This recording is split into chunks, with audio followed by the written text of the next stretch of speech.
Saturday Fight Night next Saturday night.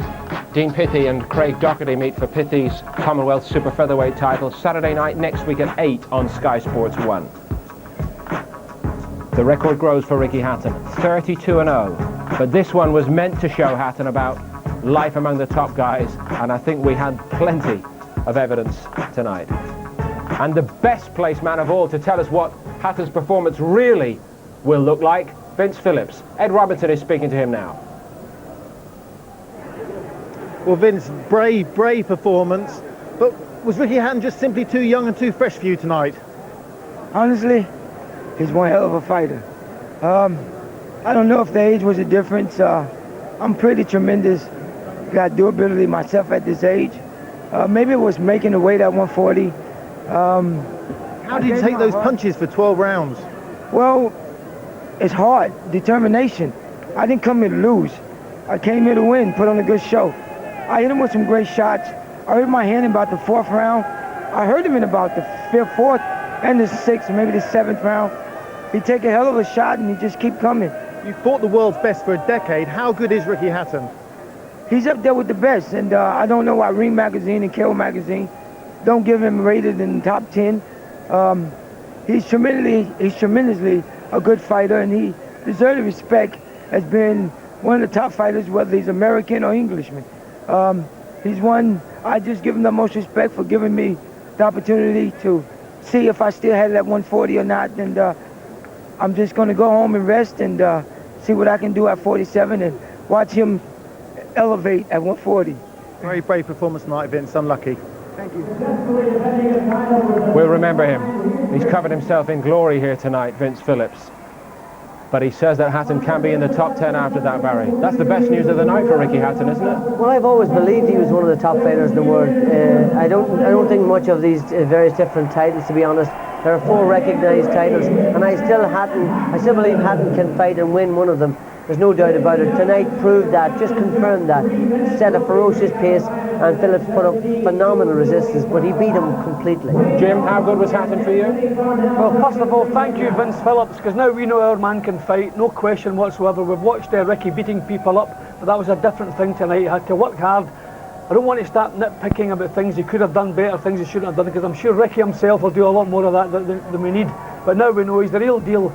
Maybe his technique once sharpened up. He can't blast through these quality fighters the way he's been doing at the lower level. Technique, a little improvement, but our guy can fight, that's the main thing. Barry, did you expect it to be as good as that for our viewers? I was looking, I talked about it today when I wrote my piece in the paper. I wanted him to use the jab a little bit more, but he walked on and got caught with the right hand on a number of occasions in the first, but it didn't put him off. He changed his angle a little bit more, and then he started working the body as his usual relentless pressure. And he stood up in front of him, hooked in from the side, and he got that nasty cut, which he handled very well, I thought. Billy Graham, remember Billy Graham a few years ago telling us, Jim, one day Ricky will lose a major fight on a cut. Maybe thanks to Mick Williamson, that has not happened tonight. Definitely thanks to Mick Williams, and also thankfully he's boxing in Britain, because sometimes going abroad, if they're looking for an excuse to get your man out of there's an ideal excuse, because that was a bad cut, superb corner work.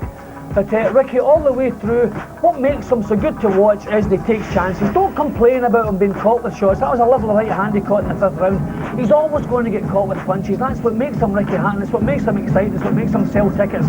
But just want a little bit tighter, a little bit more technique, and stop trying to blast through good fighters. You have to force them into making some mistakes. See, he was making opportunities but taking punches on the way in. Is that what you mean about educated pressure?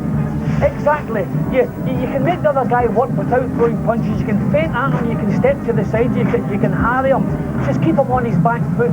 But show little feints, draw mistakes from fighters. Don't just blast through them all the while, because Costa Tszyu and Zab Judah and people like that, they won't stand for that. But that was a superb performance nevertheless. Barry, it went the 12 rounds. Are they the most precious 12 rounds of Hatton's career? I think they are. Given that Vince Phillips is such a phenomenal puncher and has such a phenomenal chin, I don't think I've ever seen such a strong and durable chin at 140 pounds. He took his punches and came back and was dangerous right up to the end.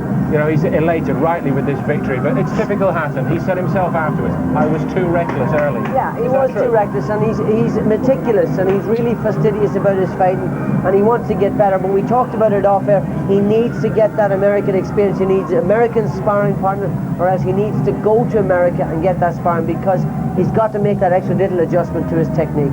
It's a huge step forward nonetheless. Let's get some views from ringside, shall we? Adam Smith is ready to speak to Nicky Piper and Spencer Oliver. Yes, well, we've just about got our breath back here. Intense fight, wasn't it, Nicky? And questions answered from Hatton? Yeah, to a certain extent. Terrific performance, you know, fitness, aggression. He boxed somebody with a world-class chin tonight, and although Hatton's defence wasn't great, you know, he still has the world-class punches, and I think that's proved a lot tonight, you know. He was shaken once or twice, he admitted that, but he took some really, really big punches against a man who stopped Costa don't forget. So, yeah, I think, whereas he should definitely improve his defence, you know, we're talking on the highest standards here. He's certainly got to improve that, but he took some big punches and proved a lot. How on earth did Vince Phillips sustain 12 rounds of that? Well, it was just that old wiry cat against the youth and the freshness of Hatton. But I mean, he took some solid shots and really did do well to last the distance. Hatton on his way up and looking really good. I bet he's gone down very well in America, Paul. Another big fight for Manchester, about to go into the ring here. They are in the ring, in fact, already. Anthony Farnell, waiting to get it on at middleweight. So popular in this city, and so determined always. Wayne Elcock, new to this level. 10 straight wins in a short professional career, but this is his proving ground tonight. Jimmy Lennon Jr.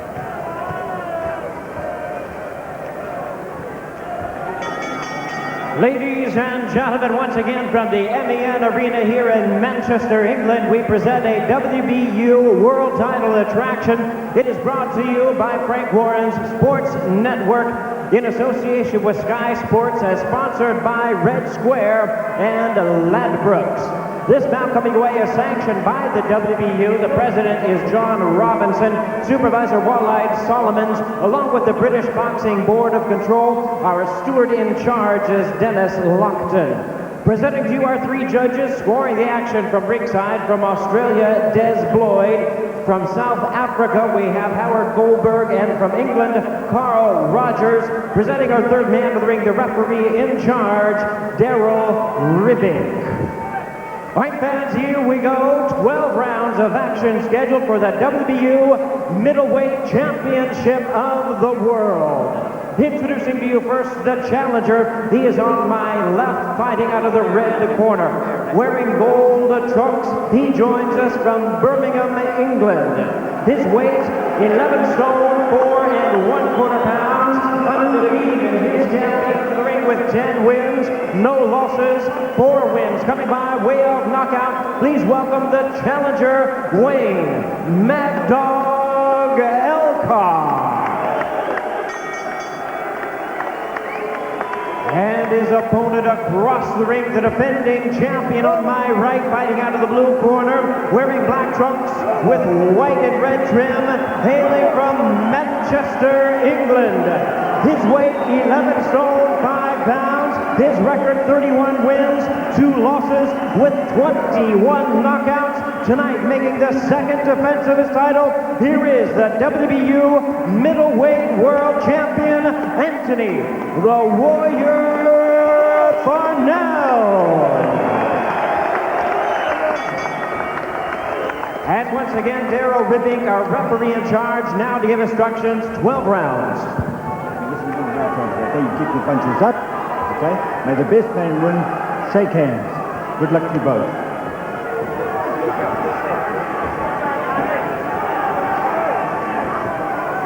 So, a much anticipated fight this, certainly between the two camps anyway. Anthony Farnell and Wayne Elcock. The build-up's got a little bit nasty with Frank Maloney, the manager of Wayne Elcock, saying that Farnell's deteriorated since he left Brian Hughes and gone to Billy Graham. Billy Graham is furious about that, and so is Farnell. And they're looking to teach Elcock a bit of a lesson. Elcock in only his 11th pro fight. Comes from Birmingham, turned pro late at 25, surprise chance for him, really, on the back of a win over Yuri Sorenko, the guy that put a stop to Gary Lockett. Got a lot of talent, Elcock, or is reckoned to have, but Farnell's got a big edge in experience here, Glenn. Yes, he's got a big edge, but Elcock's 29, they can't really wait about them. There's an opportunity there, so they've decided to take it, but it's a big ask of Elcock. Elcock with quite fast hands. I know Farnell's people think he might be dangerous early. Remember, Farnell, in the worst moment of his career, was taken out in one by an uppercut by Takaloo. He's in his light middleweight days, now up at middleweight. I think he's learned a few lessons from that Farnell, not rushing in, not as keyed up as he was in the Takaloo fight, learning just to settle down. I think that's what Billy Graham's tried to get him to do. Showing good defence early on, Farnell, cupping his hands around his face, taking shots on the glove, making Elcock miss a little, or not land anyway. 10-0. Wayne Elcock, who nearly became a pro footballer. He had trials with West Bromwich Albion and played at good non-league level. Striker, apparently.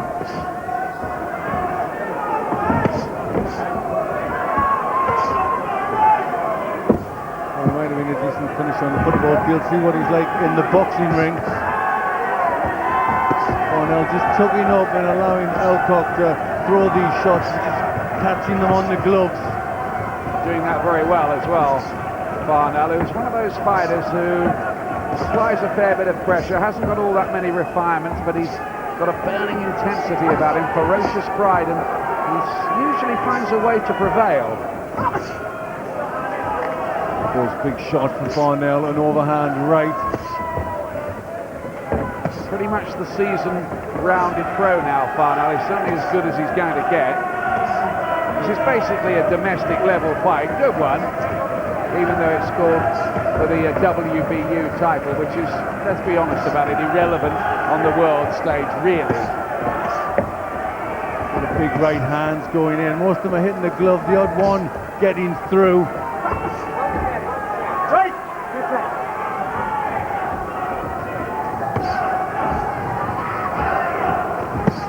Body shot from Elcock does get through. Been quite busy, hasn't got through with that many in this first round.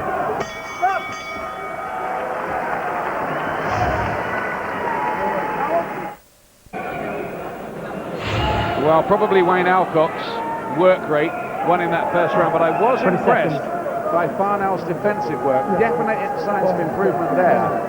Yes, I think they realised he was going to come on strong, and they just wanted to take a little bit out of the punches, just chuck up and not do anything silly, and he did that very well, and that's a bit more educated Anthony Farnell. Two fighters who came from rough backgrounds, these. Farnell in the black trunks, a former truant and tearaway as a kid, and Elcock similarly really rough background. His best friend committed suicide, his dad died in a car crash, and he says tonight he's fighting to honour both of their memories.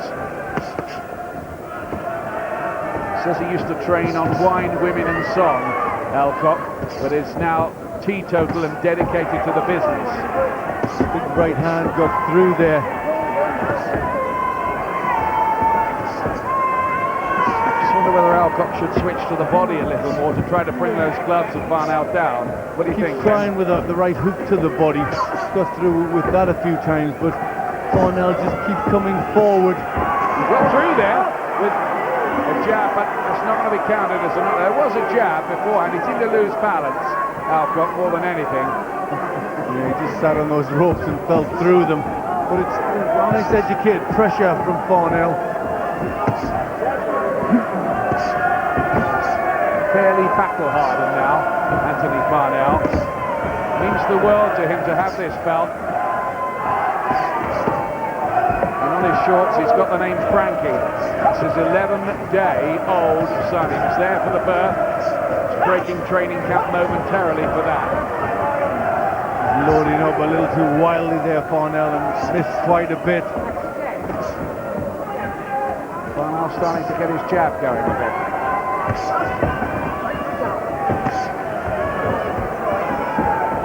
think Farnell just looking to draw Elcock's sting a little in that first round and early on generally, and he maybe feels as it goes on his experience will come into play. You might be right about that. Elcock's coming pretty light here, 11.4 1/4. It's well inside, isn't it?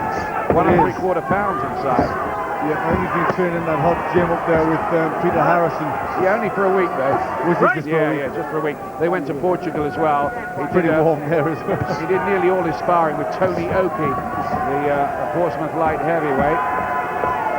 Well, we know that'd have been pretty hard, wouldn't it? That would have been strong work, wouldn't it, Yeah. for this?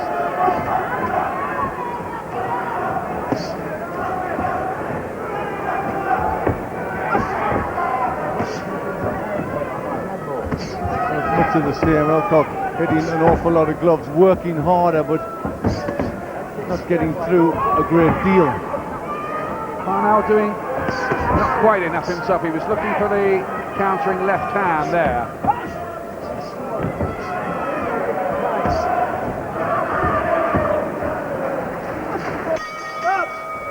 Well, that's a definite punch after the bell. Bit naughty there from Farnell. That was, he meant that, didn't he? Well, he did. Elcock was a little quick as well.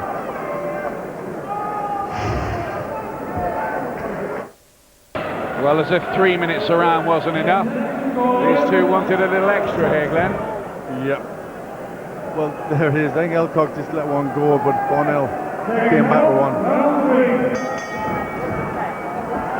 Third round. Farnell seems to have been around a long time now. He is still only 24. Elcock 5 years older, getting this chance quite late on, but early in his pro career. I think he's got the chance simply because he's got the Frank Maloney connection. They've got to be a little bit careful they don't turn this into some kind of sports network carve-up, this title, haven't they? Yes, a little bit. I don't think he would have normally been in line for it had it not been for that. How good he had been. That's true. Anyway, he's got the chance, Elcock, and now he has to try and take it. He's working harder than Farnell, maybe early on. Little body shot. Farnell has to be a little bit careful that he doesn't let himself fall significantly behind by giving away early rounds. Punch landed there, and his knee came up. There's a little reaction.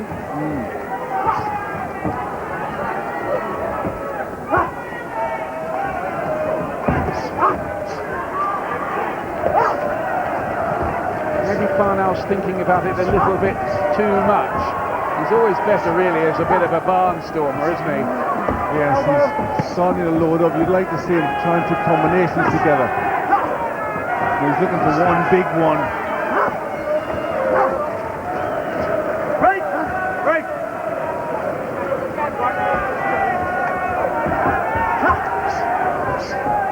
Snatching that jab, needs to just loosen up with it a little bit and it'll come out much easier.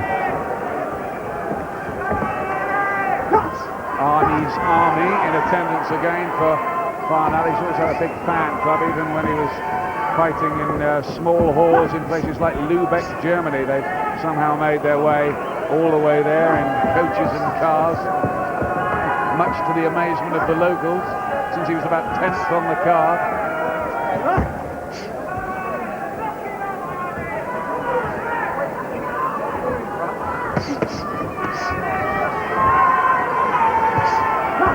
When Elcock beat Yuri Sorenko last time, he had a very bad 9th round, had to come through a bit of a crisis, and I wonder whether Farnell's people think they might get to him late. They got to him with a right hand there. Yeah, that's a decent right hand punch. Farnell just getting closer, using the jab more and more.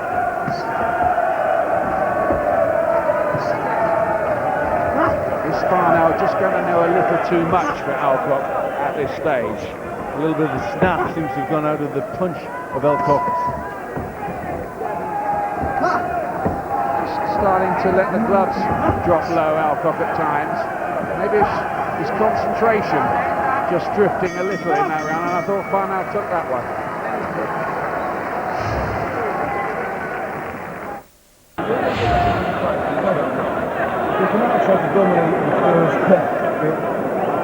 It's actually Farnell. Williams having a busy night, isn't he? After all that work with Ricky Hatton. Yeah, he's had to work hard this evening, hasn't he? But just starting to get a bit closer now, Farnell. That was a decent right hand. Fourth round. Not much in these sessions early on. Open perhaps to different interpretations, but they're all going to count when the scores are added up. There's a fair chance this will go the full way.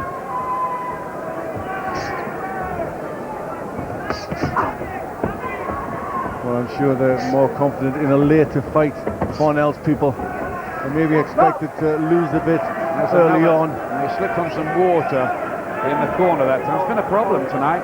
Maybe they should issue ice skates for the fighters. Flippers. It's a terrible problem in the Hatton fight.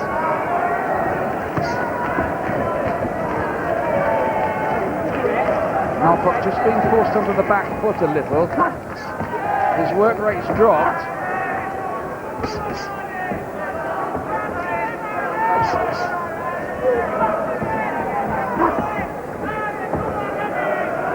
Hasn't quite caught fire, this one yet, has it?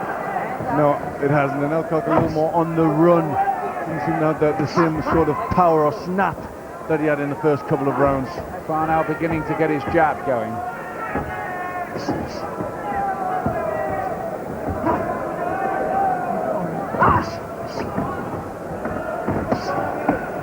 Elcock was telling me earlier this year that he was always a counter-puncher, really, when he was an amateur, and he's happier doing that, though he tried to change his style for the pros to apply more pressure. But here, it looks like he might be trying to go back to the counter-punching. Not there.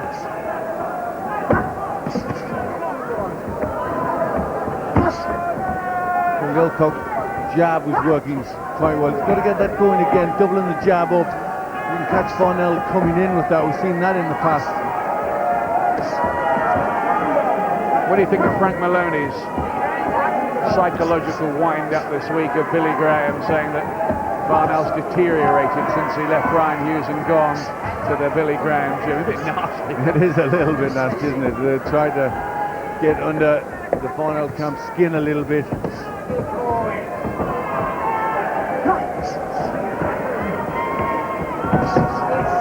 Uppercut on, got through from Elcock. Didn't land flush, but he got through. He's boxing okay on the retreat in this round, Elcock.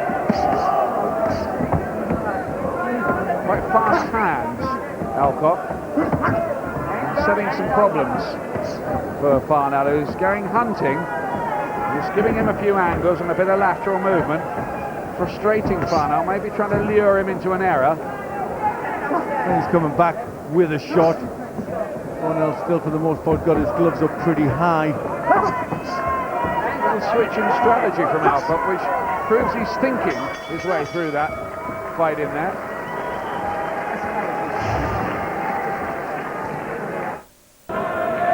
Welcome back to Manchester, where Ricky Hatton has had a triumph tonight in a hard 12-rounder with Vince Phillips, which he won impressively, winning nearly every round. Both got a little success rate, haven't they? A lot of punches missing and hitting the gloves. We're watching the fight for the Fringe Championship, the WBU title. The best middleweight in the country, no doubt about it, is at Eastman. Well, these two would be up there. A good domestic matchup you're watching. Not a lot in it so far. Anthony Farnell, black trunks, the gold of Birmingham's Wayne Elcock. Mad Dog, as he's calling himself for some reason. Well, everybody needs an angle, don't they? A little name. I suppose so, yeah. I've got it pretty close. Well, I've got very close. I've got level at the moment. I thought, well, Elcock did quite well in the last round with his boxing. I had Elcock ahead by 1 going into this round.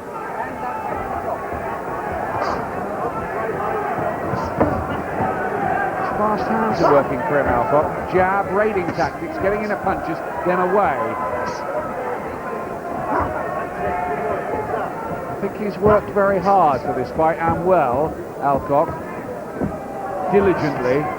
Definitely changed his attitude. And this is a fellow who was fighting 4 rounders last year, Glenn. That's exactly right.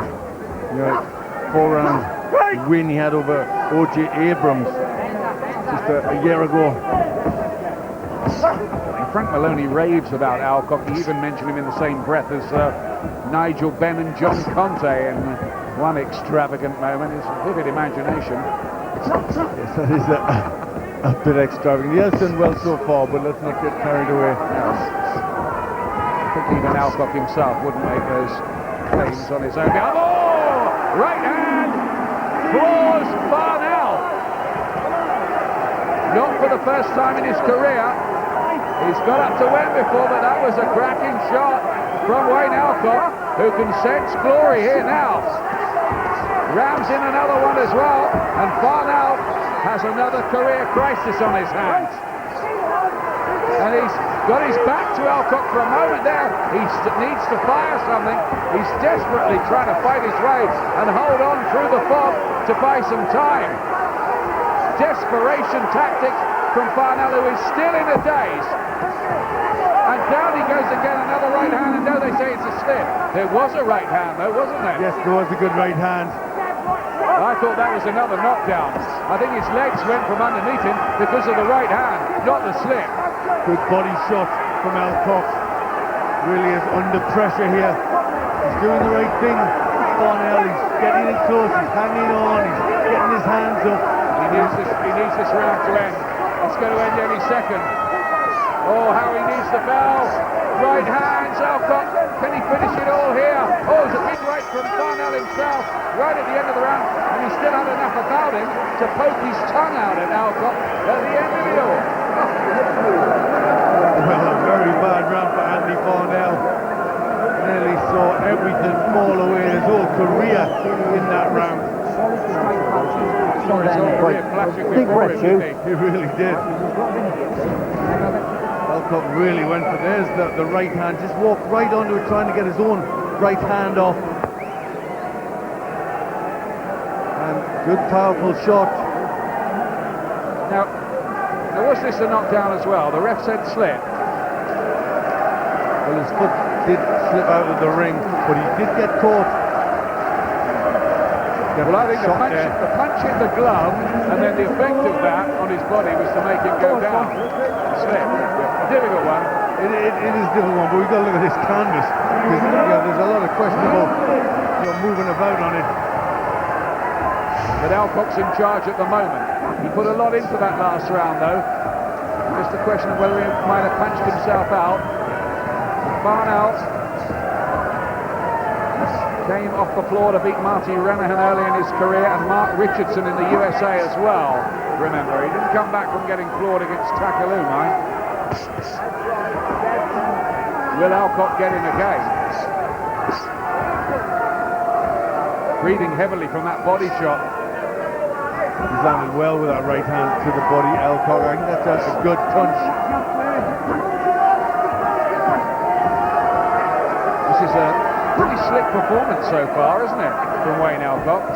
Yes, he's doing well. He's just changed tactics a little bit from the first couple of rounds. It's serving him well with the counter punching.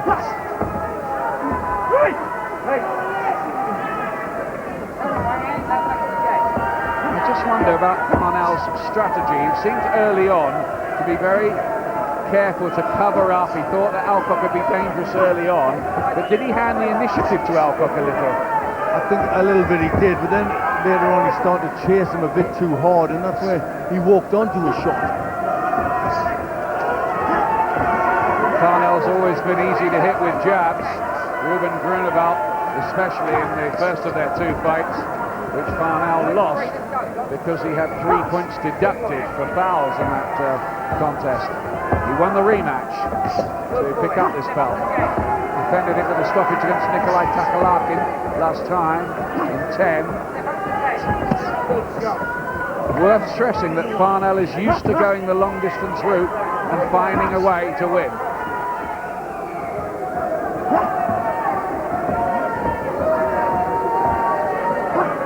Elcock has the initiative at the moment, but you just wonder whether Farnell will come on strong later, don't you?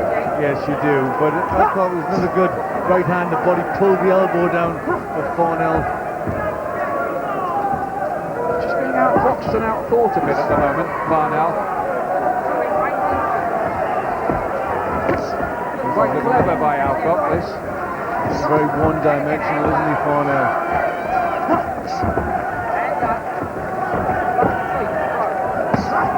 There is again the raiding practice, and the thing is, you see, with Elcock, he's quick enough to do that, isn't he? Too? That's right. He can get in with that long right hand, get in with the left hook, and then just move away. And he's moving around the ring pretty well. Farnell's just following him, not cutting the ring off. Speed's a big thing, isn't it, in this fight? Looks like it.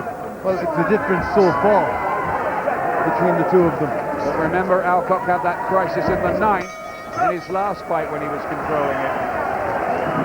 So what's to come? Let's get a word with Adam Smith and his guests at ringside. Yes, Ian, interesting fight, Spencer. Wayne Elcock doing the right thing at the moment. Yeah, Elcock doing the right thing, keeping on the outside. He's the one first off with a jab. And Farnell beating Farnell to the punch at the moment. And Farnell really can't get into this one. Farnell spending too much time loading up with big shots and missing. Elcock all at the moment. He needed the bell the round before last, didn't he, Anthony Farnell? Yeah, he did. And I think if Elcock hadn't panicked so much and just thrown punches, you know, with no thought at all, he may have stopped him.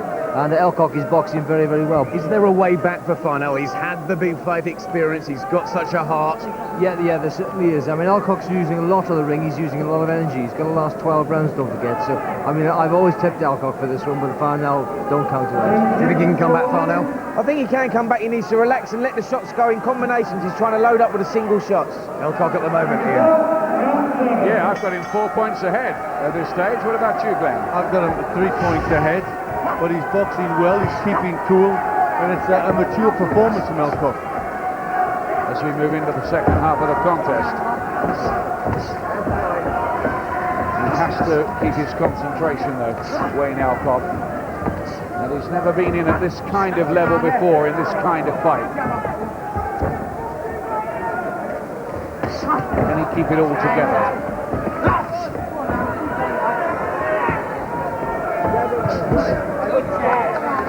Doubling up on the jab, Elcock. Farnell doesn't slip many of those, does he?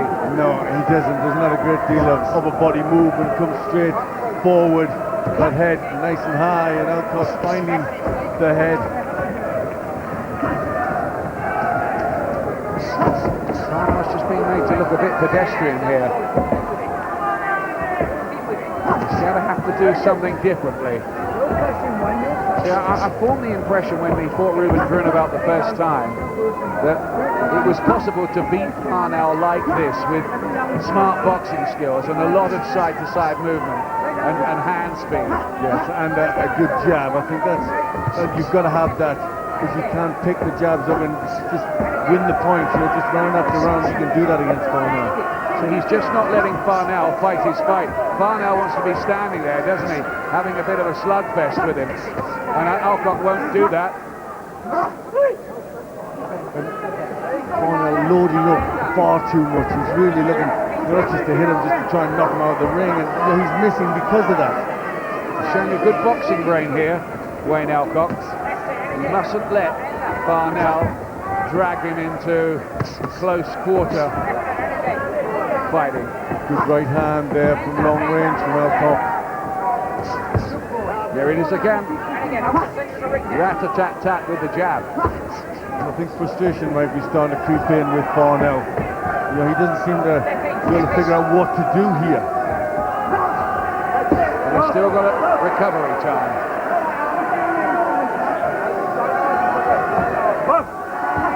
Certainly, the big Manchester fan club of Arnie Farnell, as he's known locally, will be worried at this point, and rightly so.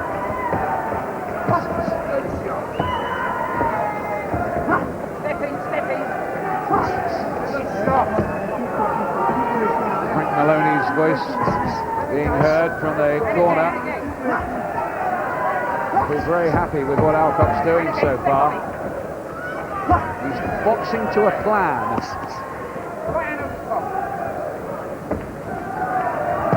Well, Farnell really got to try and pick it up and throw more punches. Elcock again, I think.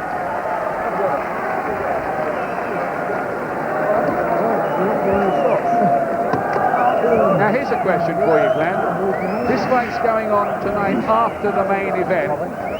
when the decibel levels just dropped a bit. Is Farnell suffering because of that? There's no real kind of that passion from the crowd that he might have expected. To be honest, he shouldn't be thinking about that. I mean, I know that's that's something that's in there, but Farnell should be concentrating on doing his work the way he can, and he's not doing that. He's following Elcock around, single shots, he's loading up. He's got to loosen up and he's got to start throwing shots.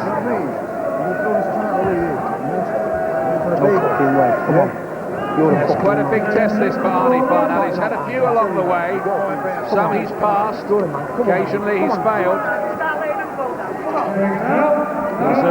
He loves the business, he's so dedicated to it, boxing historian, and he so wants to do well, but he's going to have to show some championship quality here now, Glenn. He really is, Ian. That's right. You can't. One thing you can't question about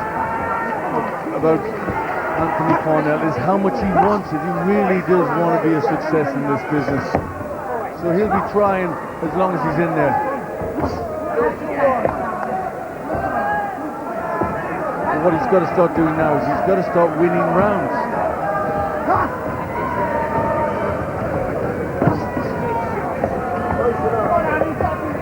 Elcock's covered almost as many miles as the Grand National runners this afternoon already, but he's no signs of him tiring yet.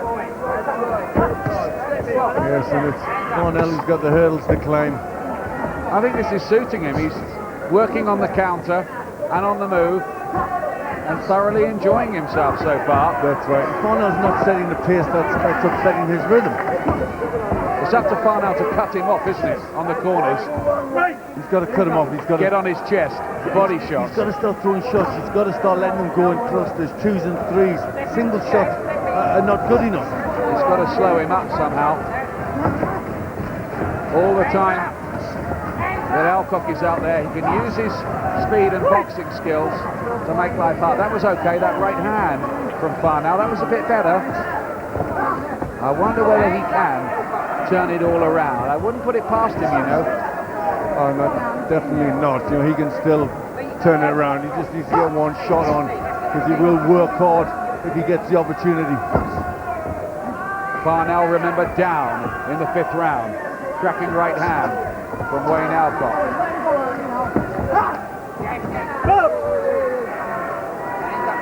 Elcock going into this 10-0, but only 4 by stoppage. I mean, that isn't the record of a big heavy hitter, really, is it? No, it's not. I mean, most of his wins have been on points. So, he knows how to do it. He knows how to throw the jab and box. Just whether he starts to tire. That's the key, the later rounds.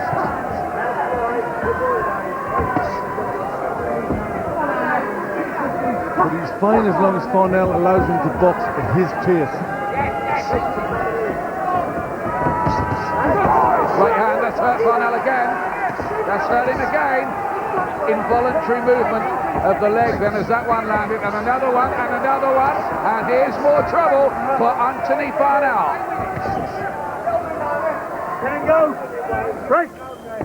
It's all Elcock, isn't it, this at the moment? It is. He's boxing really well. He's worked hard for this fight, and it's certainly paying. Another big round that for Wayne Elcock, who seems to be in serious charge of this at the moment. Checking the road. Stand downstairs, upstairs. You get him with a big left hook as well. Yeah?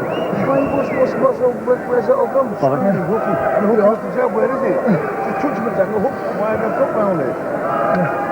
There's no reason to not this kid out. It's a safety thing. Well, they're saying where's it all gone, but what he needs there is some definitive instructions about what to do about it. That's right. There's the right hand, look at the leg coming up. And he was hurt by that shot again. And another good round for Elcock. And Farnell now getting frustrated, now not knowing what to do. And he really needs a plan of action. In this corner, they have a plan and they're sticking to it. This could be a very, very big night in the troubled life of Wayne Elcock. Maybe the best nights, if he can carry on like this. It's been a pretty super performance from him so far, hasn't it? It has. It's been it belies his his experience, really, because he's boxed so well with a sense of maturity, knowing what he has to do, and so far he's carrying the plan off very well.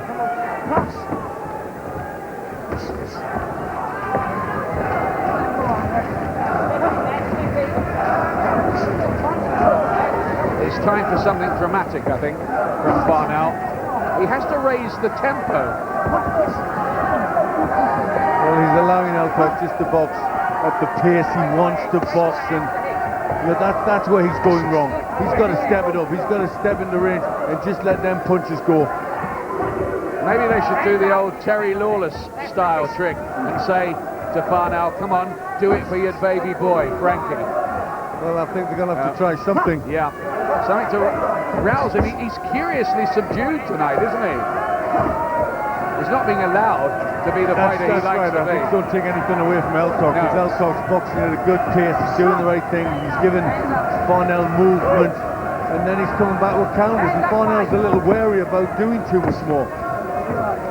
Plus he's got the power to hurt Farnell. We've seen it a couple of times already.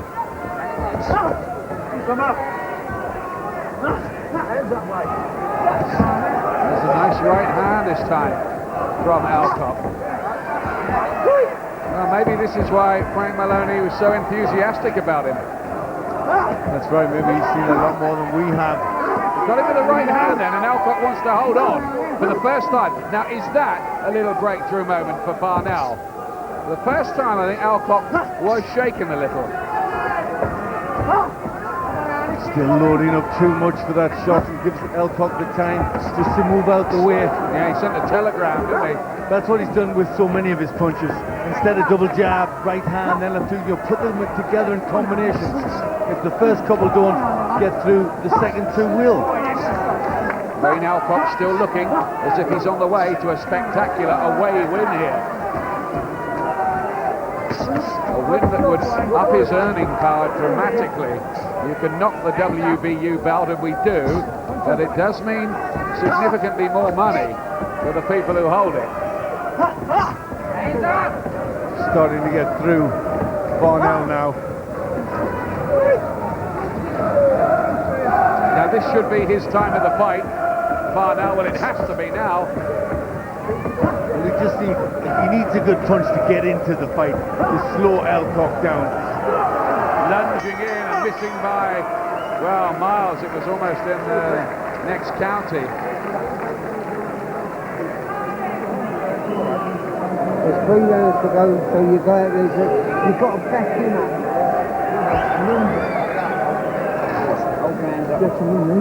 Come on, Old Ernie Fossey's in there as well. Good to see Ernie there. Still in there telling Elcock now he's got to back him up. Given an award, wasn't he? Outstanding services to boxing, and rightly so. Yeah, rightly so. He's been around a long time in some good corners. Done a terrific job. By a knockout, and you can stop him with good shots, a bit of pressure. Frank Maloney's been doing his scorecard again. He reckons that Farnell can only win by knockout. Guess what? I agree with him now.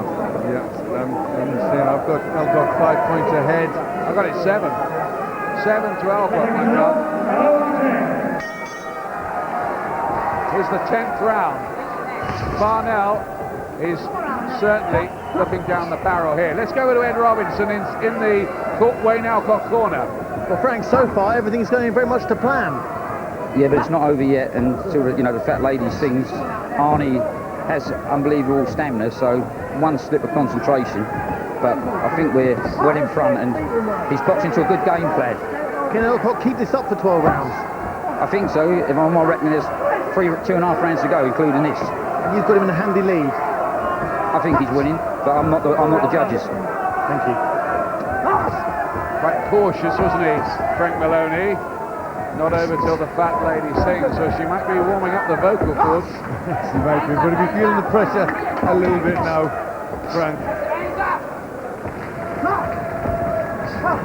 Getting into the danger stage of the fight, you would think, for Elcock. This is where Farnell should be able to come on strong. Just to hold it together. It's the danger for Farnell that he walks into a shot as he did early on. Elcock quite happy to stand with him. for a moment there. And he may be saying, okay, I could beat you on the inside too if you want. Worked well, and a good right hand to the body. That's been a good punch. Elcock looks the bigger puncher, doesn't he? Yes, he does. The power shots are coming from him, and the better boxing. Which makes quite a potent combination on the scorecard.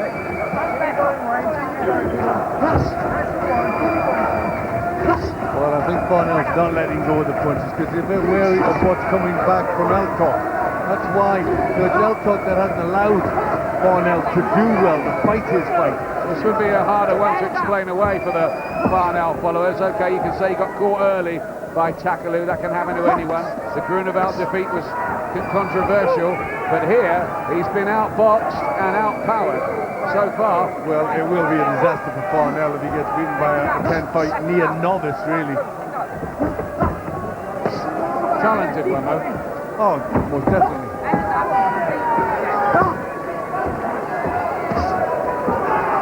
There's a looseness about Elcock and a confidence about him at the moment. There's still a strength and a solidness in his boxing.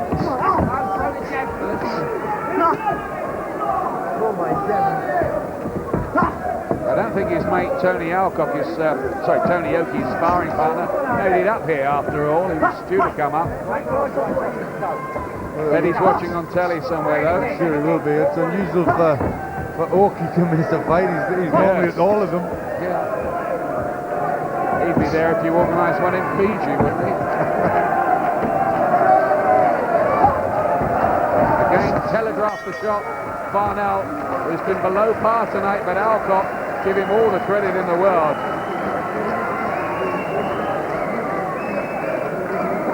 Well, I think Wayne Elcock's skating away with this. Well, he's just controlling the fight, isn't he? Really is. 6 points ahead on my scorecard and doing everything right.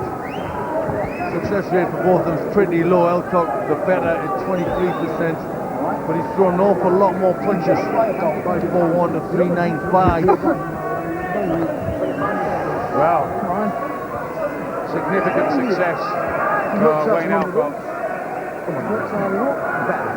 I remember seeing Farnell so lacking in fire.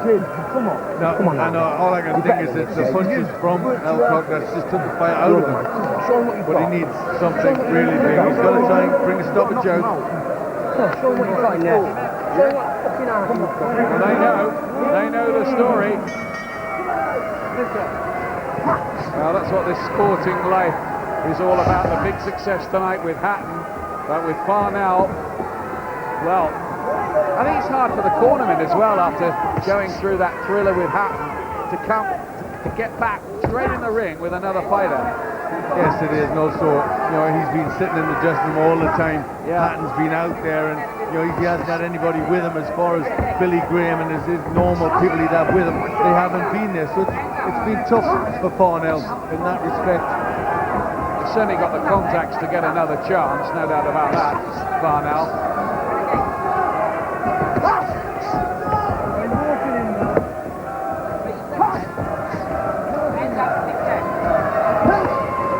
Body shot from Farnell. Needs a bit more of it, but now Elcock is so confident that at times he's quite happy to stand there in front of Farnell if he has to.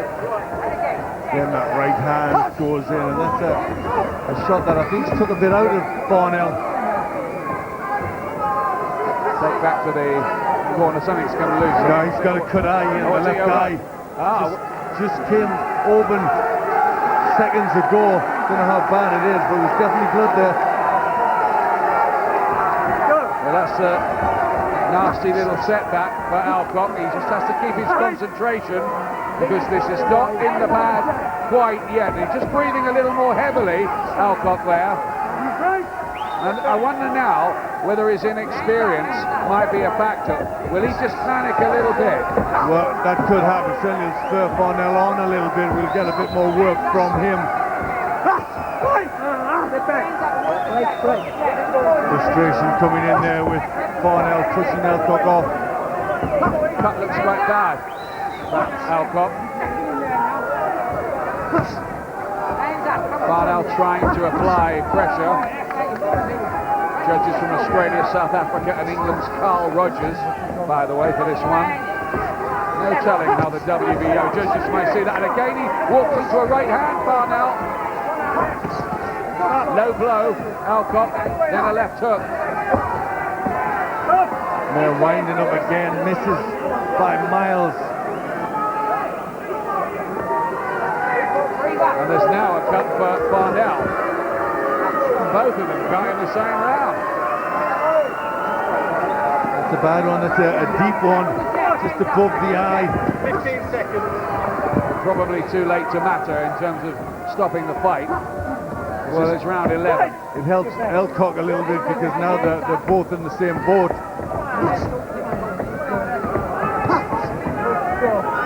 Jabs work for him all night. He daps away at the cut, Elcock.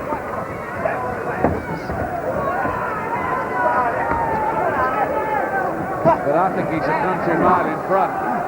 This is irretrievable by points, I think, for Farnell. He just has to try and throw the kitchen sink at Farnell and hope he retrieves it. Well, I think this is where they call for the big motivation speech in the corner for Farnell. He might need the Gettysburg Address. Well, I'm not sure they've got that available in the corner, but they need to find something. There we are, punches landed, many more for Elcock. Come on, Arnie, now, that was a fucking belting now. Keep your head still. Big drag feet now. Both boxers cut in that last round, but I think this has been a slick boxing display by Wayne Elcock, who's shown clever strategy. And I've got him a long way ahead. I don't know about the judges. We have seen some funny ones, haven't we, with the WBU? We've seen some funny ones with them all over the years. But I've got him 5 points ahead, 107 to 102. So unless he gets can stop it in the last round, Farnell has lost this title. Final round. Here we go. Is Anthony Farnell on the brink of losing the belt that he cherishes? Elcock in those gold trunks, I think, feels he just has to stay out of harm's way to win this. Looks like that's what the corner have told him the way he started the round. Yeah, well, especially with that cut eye, I think they'll know he's ahead, so just try and get through it and give it plenty of foot movement. Seen fights change around in the last round before, haven't we? Notably, Julio Cesar Chavez, Meldrick Taylor. What about Frank Bruno, Bone Crusher Smith all those years ago? Frank miles ahead and losing it late.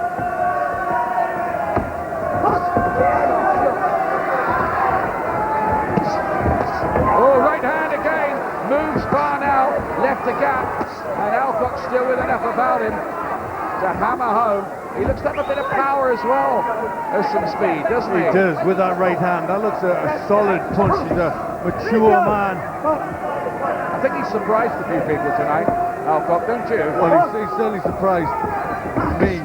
I think, he just didn't quite think he was up to this level. He's a bit early, but it's been a very good performance. Yeah, the conventional wisdom going into this was that Farnell's experience might just be a bit too much for Elcock at this stage.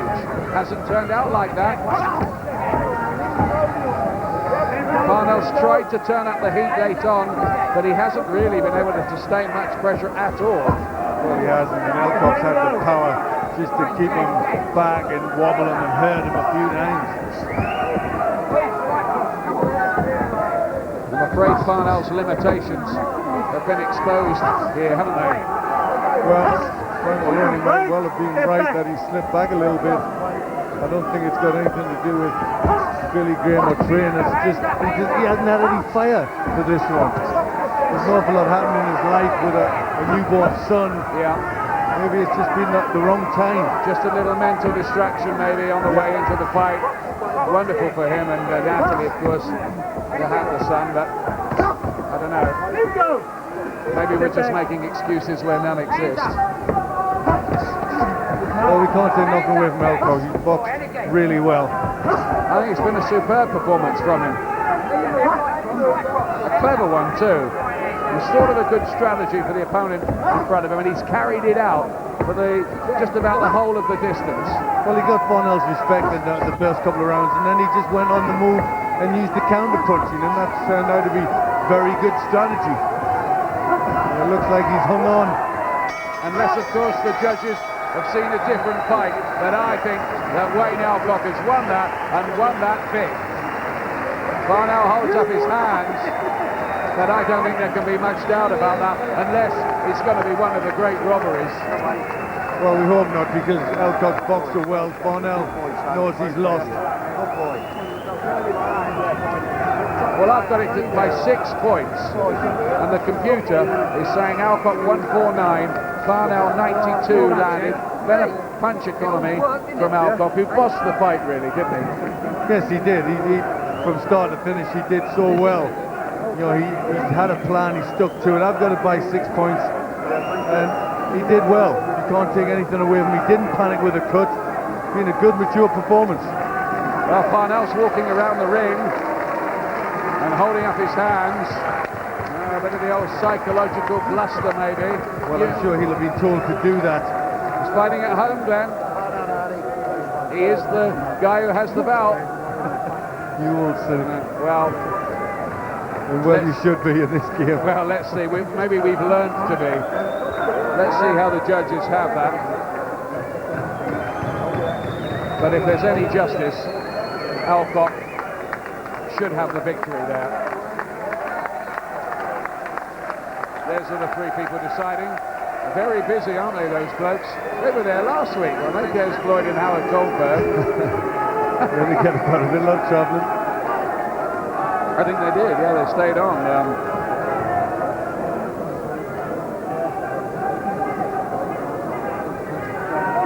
Frank Hopkins there, Tony Oakey's uncle, working the corner as well. Frank Maloney gives us a look as if to say, well, I think he's thinking what we're thinking. I think he's thinking Elcock won the fight, but you can never really be quite sure. To be honest, he's looking like the cat that got the cream a little bit, Frank Maloney. And it's taking a bit of time, isn't it? Is that? Do we read anything into that? Well, it's normally the first danger signal, isn't it? Well, let's see. There's the Secretary of the British Boxing Board of Control, Simon Block, down there, keeping his eye on proceedings. I don't think anybody seems quite sure, except you and me. Elcock winks at us. Well, Frank Maloney's just been shaking his head. I don't know what that's about, but... Yeah, sorry, mate. And we have the verdict now, I think, from Jimmy Lennon Jr. Ladies and gentlemen, after 12 rounds of action, we go to the scorecards. We have a unanimous decision. Here are the score totals. Judge ringside Howard Goldberg scores the bout 116 to 111. Des Bloy sees it 118 to 108. And Judge Carl Rogers scores the bout 119 to 108. All three in favor of the winner and new champion, Wayne Mad Dog Elcock. Justice has been done, and claps, to be fair, from the Farnell corner. Well done to Wayne Elcock. Very good performance. Was that about right for you, Barry? Undoubtedly, yeah. I thought he won the fight by a wide margin. A great performance. Didn't expect that. Showed he could box as well as fight. For showed a mature performance. Really impressive. Mature in only his 11th professional fight, Jim? Yeah, Paul, when I first heard of the match, I thought maybe it was just a little bit ambitious after 10 fights. But, I mean, he really rose to the occasion. He was coming off a career best performance, in his last contest. It was excellent. But he was superb tonight. He just controlled the action all the way through, didn't put a foot wrong. Let's hear from him. Well, in only your 11th fight, your first 12-rounder, and your first title bout, you come up to Anthony Farnell's backyard and put the performance of your life on, don't you? Yeah, it was excellent. Yeah, I really enjoyed myself in there. I told everyone before, they all expected, after being tagged in the ninth, it was just because I got complacent. Today I made sure I went in there and I was focused for every round. I thought I'd won the last fight after 8 rounds and got complacent in the 9th, so this time, no switching off, just kept going with the game plan. You looked happy and comfortable in there. You had him on the floor. You peppered him with raiding tactics and doubling up on the jab, and it was what you needed, wasn't it? It was what I need to do. Yeah, it's what we've been working on. Fair play to Frank. He's been practicing me jab. He said work the jab, work behind the jab, keep moving, don't give him a standing target, and them tactics paid off. Every round I come back, he said, I don't need to tell anything, you're doing exactly what you've been told, and it went to plan. I'm really Frank Maloney. Tony Oakey puts in a tremendous performance down in Portsmouth. Now Wayne Elcock. Do we say what a trainer? You're only as good as the fights you work with. I've always said that, and I've said he looks like John Conte and boxers like Nigel Benn. I think he looks like John Conte and boxes like John Conte tonight, and he's going to get better with time. And after all your troubles in life, this must be so rewarding, Wayne. Beautiful, yeah, first title, yeah, I'm over the moon with it, but yeah, just keep plugging away now. I can only improve. Enjoy it, you deserve it. Thank you very much, cheers. Barry, you almost felt when you were watching Elcock in a 12-rounder, every single round he's learning an awful lot. Yeah, he boxed very mature. He boxed like a veteran. He boxed like a guy who'd had 35 professional fights, kept his cool, even when he had Farnell in trouble, never lost his composure. Fabulous performance. Feel sorry for Anthony Farnell. He's done things the hard way all his life, deserves better, but unfortunately he's rather limited. And is he in the right weight division, which is a question I did put to you yeah, he does look a little bit fleshy. If he could possibly get down to light middleweight, I think maybe that would be a quick way to get himself back on track again. I don't know if he was caught between styles tonight. He was putting a lot of thought into his early work, and I think into a little rut, and he was chasing the fight from that point on. There was definitely something missing from him tonight. Elcock continuing to learn and making good progress. Also tonight, a man who knows plenty, even if he's seldom been a winner through his long career. Craig Slater with an amazing story. It was just another fight day at Nobby Nobbs' gym, but for its toughest campaigner, a boxing milestone was approaching. Peter Buckley's 200th fight.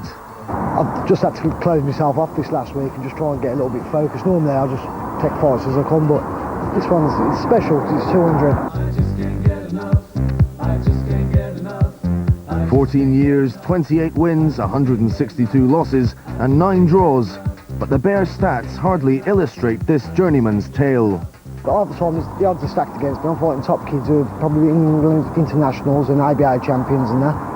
And I know they're putting me to gauge their ability. Many times we've rang him up. I've been at a show, somebody's pulled out, I've rang him up and he's come over in his own car and fought. Peter's faced 10 world champions, including Acelino Freitas, Scott Harrison and Nassim Hamed.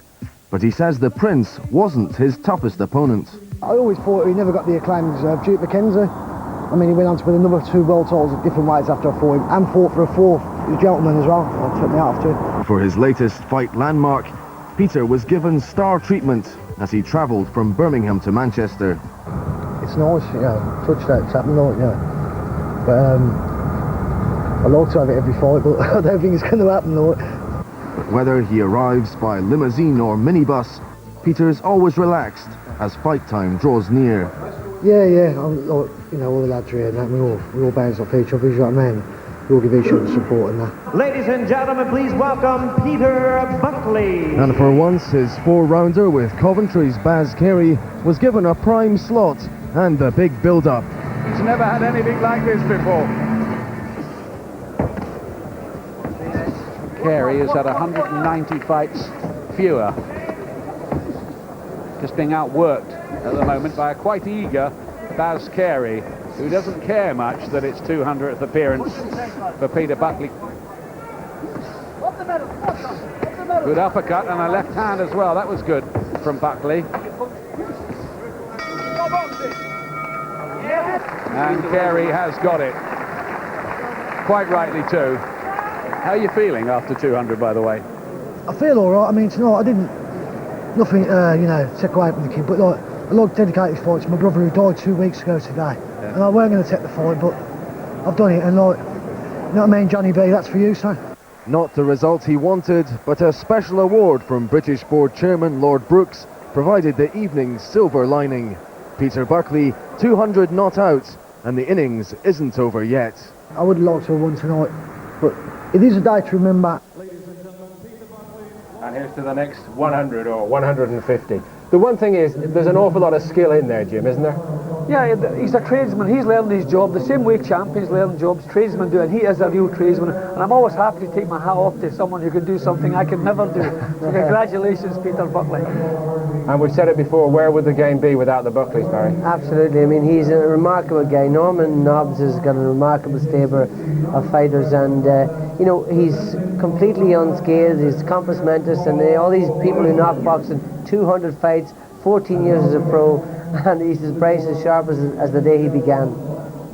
Fantastic performances in our main event here in Manchester tonight. First, Junior Witter stepping up his campaign for a high-profile match with Ricky Hatton. A fourth-round stoppage of the Belgian Jurgen Hack tonight. Witter looking sharp and stopping everyone. And memorable displays from both Ricky Hatton and Vince Phillips. It went 12 rounds. Ricky's long unbeaten run continues, and the American said, "The kid is good." Reflections on all we've seen come on ringside on Thursday night at 9. Please join us on Sky Sports 3. And a special report also on Michael Watson's preparations for the London Marathon. Saturday Fight Night next week, top of the bill, Dean Pithy, Craig Doherty for the Commonwealth Super Featherweight crown. Saturday Fight Night next Saturday night at 8 on Sky Sports 1. And Barry, briefly please from you, for the legions of Hatton fans, what's your final thought on what you've seen from him? I always knew he was the best around here. He's certainly world class, and I hope he fights for one of the legitimate titles right away. And Jim? Well, his last fight, I said we have to see him against someone who can take what he's got and come back with a little bit of his own. We saw that tonight, and he passed with flying colours. Thank you very much to both. And to you. Hope very much you've enjoyed it too. It was the acid test for Ricky Hatton. The good news is that he has come through with flying colours. The bad news, it's only going to get tougher.